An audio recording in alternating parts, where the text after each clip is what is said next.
some questions can change your life, and here's a question that changed my life.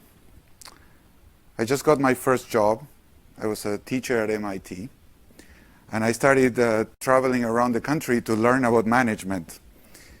When I interviewed with MIT, I had a degree in theoretical economics. So the dean asked me, well, would you come and teach accounting? And I said, well, I don't know any accounting. I said, well, you don't have to know it, you just have to teach it. So I asked him, well, how much do you pay? And he told me, and it was twice as much as the professors of economics. So I think accounting is hazardous to your health, so they pay you extra to teach that. So I said, okay, but I need to learn. So he said, okay, we'll teach you. We'll let you study accounting. We'll give you a year, do like a mini MBA, go around the country, talk to people in companies. So it was a luxury education. I'm thankful for the rest of my life.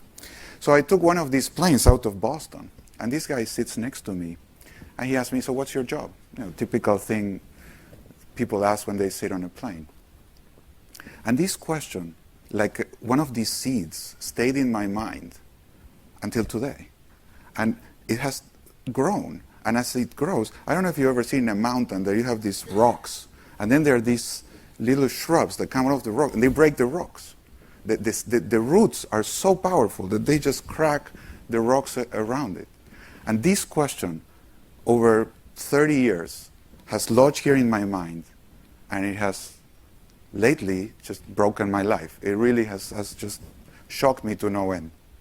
So I want to share this question with you, and hopefully in 20 years you'll still be blaming me for ruining your lives too with it. But I like to imagine you just sat on a plane today, now, and the person next to you, you don't know them, and they just turn to you and they say, what's your job? What would you say? In one sentence, what's your job?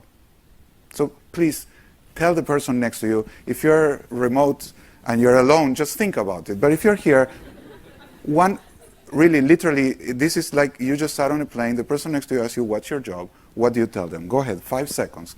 Tell them, what's your job?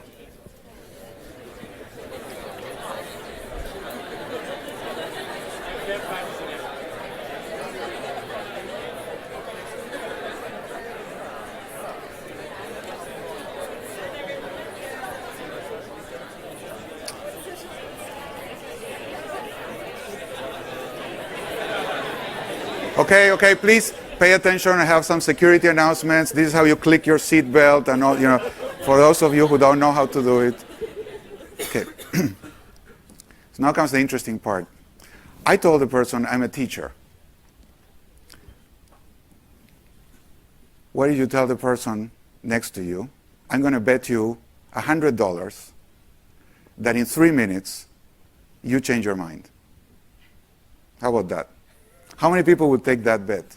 In 3 minutes, you will change. This is not for people that have heard me say this before, but I can recognize some faces. They raise their hand. Like, I know the answer. No, come on. I mean, do you know what your job is? How sure are you that you know what your job is? I'm not going to tell you that you're wrong. You're going to tell yourself you're wrong. How about that? $100. Would you bet? Yes. Most people say, okay, very good. So, in the next 60 minutes that we're together, I hope to prove to you that the way you define your job, what your job is not what you think it is. Now, you'll think about it differently. Not only once, I'll do this twice. I'll bet you, I'll give you an answer, you say, yeah, okay, now I understand, and then I'll bet you again, and you'll be surprised again. Then I'll tell you why this is almost impossible for people to comprehend, and why it's so amazing that we are together here, and I consider myself, as Jeff said, one of you, because we have an opportunity to imprint this question in the collective consciousness, and I think it's one of those questions that will change the world. And then how to get that done, because it's incredibly difficult. So that's my goal, to share with you some ideas, but essentially what I say is not going to be relevant. What you learn is what matters. So let's start with the what. And I love this quote from Alice. Would you tell me, please, which way I ought to go from here? And the cat says, well, that depends a good deal on where you want to go. Well, I don't much care where, so the cat says, then it doesn't much matter which way you go. Why is this relevant? Because my job is not being a teacher. My job is to help people learn. See, what's the goal? Most people define their jobs by what they do. I don't know if you did this, but your job is not what you do. Your job is the goal you pursue. If you ask me, what am I doing now? I could say, well, I'm teaching. So this is a verb about what I do. Now, for us Argentinians, that's a very pleasant thing to do. Everybody knows Argentinians are the smartest and the humblest people in the world. So, it feels really natural to say, why are all these people there? Because of me.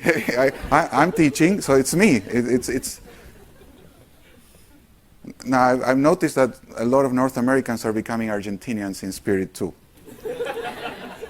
And it's kind of me. So my job is what I do. But really, your job is not about yourself. And your company is not about you as employees. It's what is the goal you pursue? What is the goal I pursue? So notice how different it is to say, my job is to teach, than to say, my job is to help my students learn. So let me just get a quick show of hands. How many people define their jobs? Now, this is not to embarrass anyone. It's for us to see what's the case. How many people define their jobs essentially as what you do? Okay.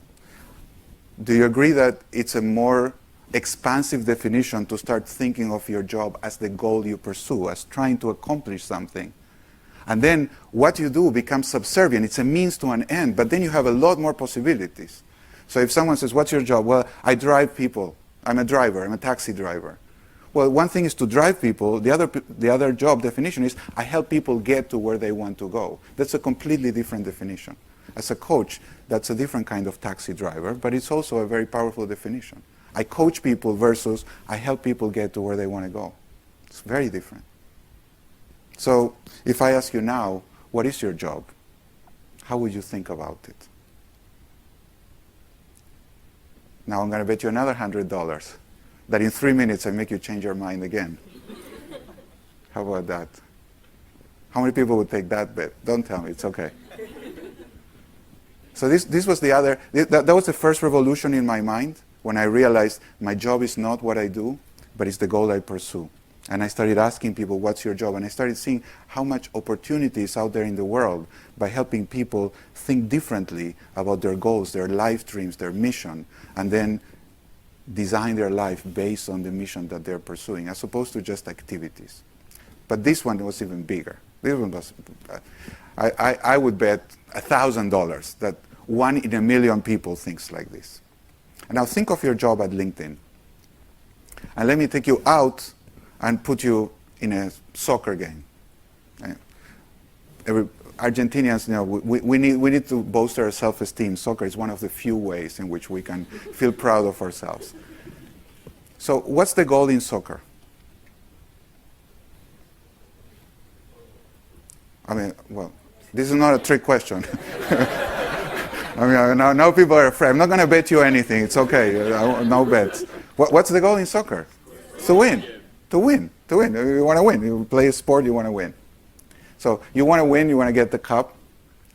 Now, what's the job? This is the key question. What's the most important job? What's the primary job of every member of a soccer team? What is the job of every soccer player? To help the team win. Let me say it again. The job of every soccer player is not their goal. They have to subordinate to the team in order to win.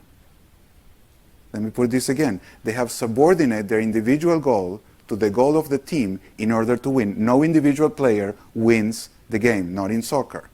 The team wins or loses together. It cannot be the case that we're in the same team, I win and you lose. We do it together. So would you agree that the job of every soccer player is to help the team win? Is that fair? Would you agree? Now, you ask most players, if I tell you, oh, I'm a goalie, what's your job? What would you say is my job if I tell you I'm a goalie? I mean, the typical person, what would they say? Stop the ball. Is that my primary job? What's my real job? Help the team win. If I'm a defender, what's my job? Help the team win. If I'm an attacker, what's my job? Score goals? This is a trick question. I'm letting you know. What's my job? If I'm an attacker, I'm Maradona. What's the most important thing Maradona can do? Score goals? No. Help the team win. If we are winning 1-0 and there's 5 minutes left, and the coach says, go back and help defend the goal because we're winning. Imagine an attacker saying, no, that's not my job. My job is to attack and score goals. I'm not going to go back. Do you want a player like that in your team?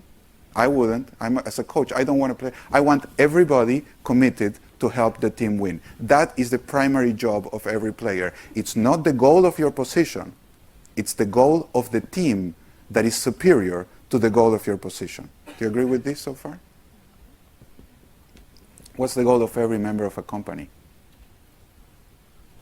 What's the job? What's the primary job of every person in a company? Help the team win. Help the company win. This is not a trick question. I gave you the answer. This is the only job. This is the only job that makes the difference. Now, the way you do this job may be attacking, defending, IT, security, whatever, finance, accounting, marketing, sales. But those things are not your job. What's your only job? Help the company win. Let me just check. How many people said, my job is to help my company win? Okay. I would say, I'll assume the same proportion the people that are off-site, so I guess you owe me about $1 million.